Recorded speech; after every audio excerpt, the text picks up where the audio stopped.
अकबर बीरबल की मजेदार कहानी नंबर 18 अध्याय 1 बीरबल और तिकड़मी व्यापारी। एक दिन की बात है। बादशाह अकबर अपने शाही दरबार में बैठे थे। दरबार में हलचल थी और चर्चा चल रही थी एक बनारसी व्यापारी की जो दिल्ली आया था। उस व्यापारी का नाम था सेठ रतनलाल। वह स्वयं को सबसे बड़ा चतुर और समझदार इंसान बताता था।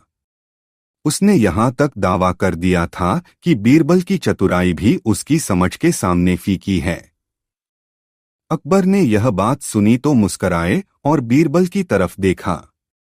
उन्होंने कहा, बीरबल, दिल्ली में एक आदमी आया है जो खुद को तुमसे ज्यादा बुद्धिमान कहता है। क्या तुम उससे मिलने को तैयार हो?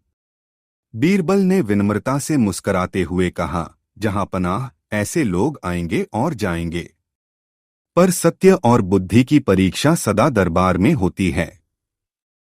आप चाहे तो बुलाइए उसे।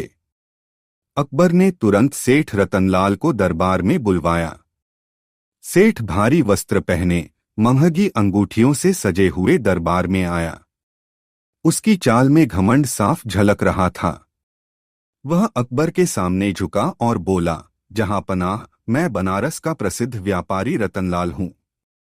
मैं बीरबल से 3 पहेलियां पूछना चाहता हूं। अगर उन्होंने उत्तर न दिया तो उन्हें 1 महीने के लिए मेरे बनारस स्थित घर पर सेवक बनकर रहना होगा। यदि उन्होंने सही उत्तर दिए तो मैं 1000 स्वर्ण मुद्राएं और 5 घोड़े भेंट करूंगा। अकबर ने बीरबल की ओर देखा। बीरबल ने कहा, जहां पनाह, यह चुनौती स्वीकार है। सेठ ने अपनी पहली पहेली पढ़नी शुरू की। ऐसी चीज जो हर दिन घटती है पर उसका वजन बढ़ता है, बिना कुछ खाए ही बढ़ती जाती, लेकिन खुद कभी नहीं चलती है। पूरे दरबार में सन्नाटा छा गया। बीरबल ने मुस्कुराते हुए कहा, इसका उत्तर है उम्र। हर दिन घटती है, लेकिन अनुभव और जिम्मेदारी का बोझ बढ़ता जाता है। यह चलती नहीं, पर समय के साथ बढ़ती है। सेठ थोड़े नाराज हुआ, पर चुप रहा। उसने कहा, ठीक है, एक सही। अब दूसरी पहेली सुनिए।